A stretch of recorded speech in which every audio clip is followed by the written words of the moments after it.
इस वीडियो में एक बहुत ही वेरी इंपॉर्टेंट चैप्टर है ये ज्योग्राफी का, इंडियन ज्योग्राफी का। इससे रिलेटेड क्वेश्चंस आपके सभी तरह के प्रतियोगी परीक्षा में आते हैं। देखेंगे हम लोग भारत की नदियां, इंडियन रिवर्स के बारे में। यहाँ पे सभी क्वेश्चंस मैंने जो है एमसीक्यू लिए हैं, ऑब्जेक्टिव क्वेश्चंस। टोटल इतना अगर आप कर लेते हो तो एक भी इस चैप्टर से आपके क्वेश्चंस आपके किसी भी तरह के एग्जाम में नहीं छूटेंगे, चाहे वो यूपीएससी हो, स्टेट पीसीएस हो, रेलवे हो, एसएससी हो, सभी प्रतियोगी परीक्षा में हेल्प करेगा। तो चलिए पहले खुद से प्रयास करिएगा और आखिरी में एक दो क्वेश्चंस मैं आप लोगों से पूछूंगा, ठीक है। बहुत यूजफुल, लगभग एक भी बाहर अब क्वेश्चंस इससे नहीं आएगा आपका भारत की नदियां से रिलेटेड, इंडियन रिवर से, ठीक है। क्वेश्चन है कि निम्नलिखित में नदियों में से किस नदी का उद्गम नेपाल में है और वह गंगा नदी में आकर मिलती है। चारों ऑप्शंस को ध्यान से देखिए और समझिए। अगर आपके दिमाग में इंडिया का मैप अगर आ रहा होगा, ठीक है, ईस्ट, वेस्ट, नॉर्थ, साउथ, तो गंगा नदी के बारे में अगर आप थोड़ा सा ध्यान लगाओगे तो आपका पता चल जाएगा कि कहाँ है। जैसे अभी आप नदी देख रहे हो, रावी, चेनाब, झेलम, ये कहाँ है? ये पंजाब में है, ठीक है। इसका गंगा से कोई मतलब ही नहीं है। और गंगा ऐसे निकलती है, ऐसे आके बंगाल की खाड़ी में गिर जाती है, और यहाँ से कोसी नदी नेपाल से आके मिलती है गंगा में, बिहार में।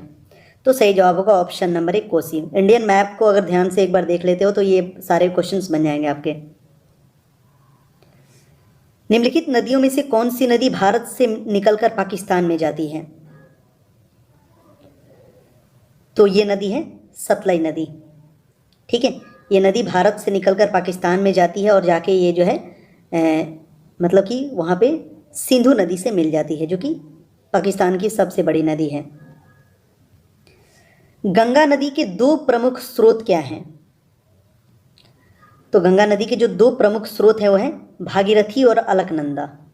ऑप्शन नंबर 1 इसका सही जवाब होगा। ये दो प्रमुख स्रोत है गंगा नदी के। अगला है कि भागीरथी और अलकनंदा गंगा में कहाँ पर मिलती है? ये भी क्वेश्चन बहुत इंपॉर्टेंट है। वहीं से गंगा नदी का निर्माण होता है जहाँ भागीरथी और अलकनंदा मिलती है, तो और वो जगह है देवप्रयाग। याद रखिएगा, देव मतलब भगवान होता है, देव मतलब देवता, भगवान को बोलते हैं, तो इससे आप याद रख सकते हैं, ठीक है। नेक्स्ट है, कहाँ पर भागीरथी और अलकनंदा नदी के मिलने से गंगा बनती है? तो वही क्वेश्चन यहाँ पे फिर से आ गया, अभी मैंने आपको बताया, देवप्रयाग इसका सही जवाब होगा। भारत की बृहत्तम नदी कौन सी है? बृहत्तम मतलब सबसे बड़ी नदी कौन सी है भारत की? तो गंगा नदी सबसे बड़ी नदी है। इसकी लंबाई 2525 किलोमीटर है। इतनी लंबी है कि ये उत्तराखंड से निकल के उत्तर प्रदेश होते हुए, बिहार होते हुए जो है बंगाल में जाके बांग्लादेश में जाती है, फिर जाके बंगाल की खाड़ी में गिरती है। किस नदी के बेसिन को भारत के उत्तरी 10 राज्यों द्वारा बांटा गया है? तो यही है गंगा, सबसे ज़्यादा उत्तर भारत की, सबसे उत्तर भारत ही नहीं, संपूर्ण भारत की सबसे लंबी नदी है, और ये इसका पूरा हिस्सा जो उत्तर भारत में ही है लगभग। तो इसके जो बेसिन है वो उत्तरी 10 राज्यों के द्वारा बांटा गया है। नेक्स्ट है अगला क्वेश्चन, गंगा की सहायक नदियां जो नीचे वर्णित है कौन उत्तर की ओर प्रवाहित होती है?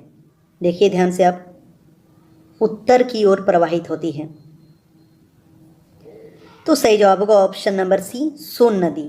ये सोन नदी जो है उत्तर की ओर प्रवाहित होती है और जाके ये गंगा नदी में मिल जाती है, जो है बिहार की राजधानी पटना के आसपास।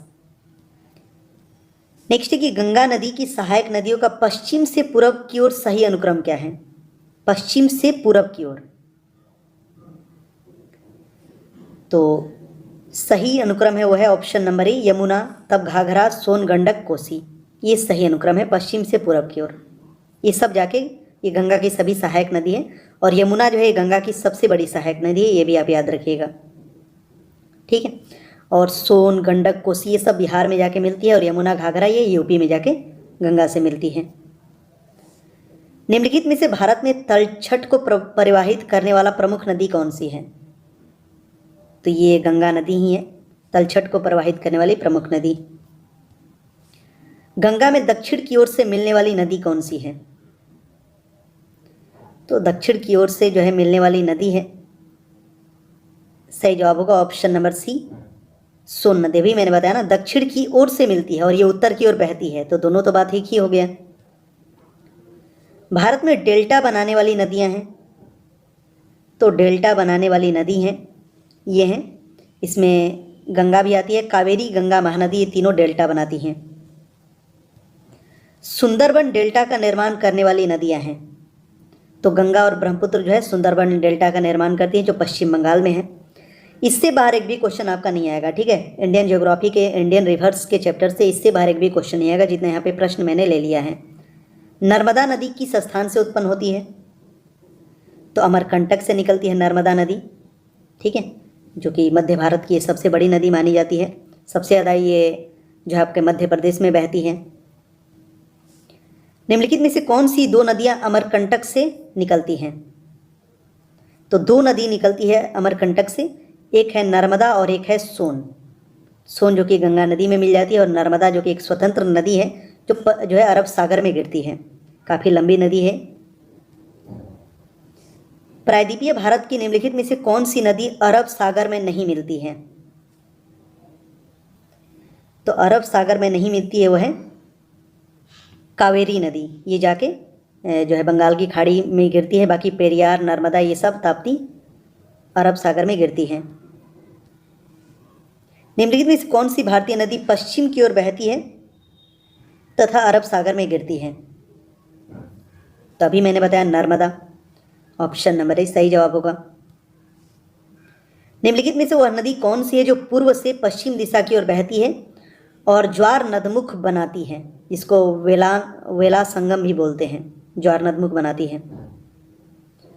तो पूर्व से पश्चिम की ओर बहती है, पहले ये समझिए। तो पूर्व से पश्चिम की ओर एकमात्र नदी जो है, जो सबसे बड़ी नदी है नर्मदा, ये बहती है और ज्वार नदमुख बनाती है।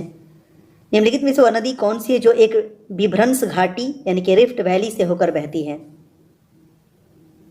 तो ये नर्मदा नदी ही है जो रिफ्ट वैली से होकर बहती है। निम्नलिखित में से कौन सी नदी विंध्य तथा सतपुड़ा पर्वत श्रृंखला के मध्य से होकर गुजरती है? दो पर्वतों के बीच से होकर गुजरती है, विंध्य और सतपुड़ा से पश्चिम की ओर ये जाती है, और ये नदी है नर्मदा नदी। काफ़ी क्वेश्चन आता है नर्मदा से। इन पश्चिम वाहिनी नदियों में कौन दो पर्वत श्रेणियों के बीच बहती है? तो अभी मैंने बताया, एक ही क्वेश्चन को कितने तरीके से पूछा जा सकता है। नर्मदा, और जितने भी नदी हैं सब पश्चिम की ओर बहती हैं। कौन सी नदी भ्रंश द्रोणी से होकर बहती है? तो फिर वहीं उसी तरह का क्वेश्चन है, नर्मदा भ्रंश द्रोणी से होकर बहती है। निम्न में से कौन सा राज्य नर्मदा नदी की घाटी का हिस्सा नहीं है, मतलब उसमें नर्मदा नदी नहीं जाती है? तो देखिए, मध्य प्रदेश में तो सबसे लंबा लेंथ है नर्मदा का, और ये आपका जो है महाराष्ट्र में भी है और गुजरात में भी है। ये राजस्थान में नहीं जाती है। इन तीन प्रदेशों से होकर गुजरती है नर्मदा नदी, पश्चिम की दिशा की ओर बहने वाली नदी है। देखिए, अगर आप इसका कहीं से थ्योरी अगर आप कर लेते हो, उसके बाद ये आप प्रैक्टिस करते हो तो और आपका अच्छा रहेगा। नहीं तो अगर ऑलरेडी आपने भारत की नदियों का अध्ययन किया हुआ है किसी बुक से, उसके बाद ये सब क्वेश्चन कर रहे हैं, तो 100% आपके सभी क्वेश्चन बनेंगे। नहीं किए हैं तभी भी आप याद कर लेंगे सब क्वेश्चन, मैं इतने अच्छे से बता रहा हूँ। अगला है कि नर्मदा जल विवाद न्यायाधिकरण का किन राज्यों के बीच जल बंटवारे को सुलझाने के लिए गठन किया गया था? तो नर्मदा जल विवाद जो है ये बेसिकली है कहाँ, किसके किसके बीच? तो इसका सही जवाब होगा option number C, Gujarat, Maharashtra, Rajasthan, Madhya Pradesh. इन चारों में इसके जो है जल विवाद को लेके है। ऐसे राजस्थान में इसका कोई पार्ट्स नहीं है, लेकिन इससे कुछ नहरें निकलती हैं जो राजस्थान में जाती हैं, उसके लिए ये जो है हमेशा विवाद में रहता है। गोदावरी नदी का उद्गम बिंदु है, तो गोदावरी कहाँ से निकलती है? नासिक से निकलती है गोदावरी, जो कि दक्षिण भारत की सबसे लंबी नदी है। भारत निम्नलिखित में से कौन सी सबसे लंबी नदी है? भारत में क्वेश्चन पूछा है सबसे लंबी नदी। तो दिए गए ऑप्शंस को ध्यान से देखना है आप। यहाँ पे अब गंगा नहीं है तो गंगा के बारे में मत सोचिए, अब दूसरी लंबी नदी के बारे में सोचिए। तो दूसरी यहाँ पे आपको जो सबसे लंबी नदी नजर आ रही है वो गोदावरी है। गंगा के बाद गोदावरी का नंबर आता है, फिर नर्मदा हो जाएगा। प्रायद्वीपीय भारत की सबसे लंबी नदी कौन सी है? प्रायद्वीपीय भारत या दक्षिण भारत भी आप बोल सकते हैं। प्रायद्वीपीय भारत, प्रायद्वीपीय वर्ड भी आप समझते होंगे तो आप समझिए, प्रायद्वीपीय उसको बोलते हैं जैसे भारत का जो आखिरी जो दक्षिण है हम लोग का कुछ इस तरह का है, ऐसा ही किनारा है ना, मतलब इधर भी वाटर है, इधर भी वाटर है, इधर भी वाटर है, और केवल इधर जो है लैंड है। तो जो तीन तरफ से जो एरिया जल से घिरा हो उसे प्रायद्वीपीय बोलते हैं, ठीक है। तो प्रायद्वीपीय भारत की सबसे जो लंबी नदी है वो गोदावरी है। दक्षिण भारत की नदियों में सबसे लंबी नदी, तो फिर वही क्वेश्चन, गोदावरी दक्षिण भारत पूछे चाहे प्रायद्वीपीय भारत पूछे। निम्न नदियों में से किसका सर्वाधिक बड़ा जल ग्रहण क्षेत्र है? तो गोदावरी का जो है बड़ा जल ग्रहण क्षेत्र है इसमें से। गोदावरी नदी कहाँ से होकर बहती है, अब ये बताना है।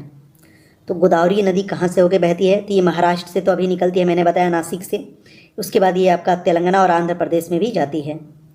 ठीक है, तो ऑप्शन नंबर ए ही इसका सही जवाब होगा।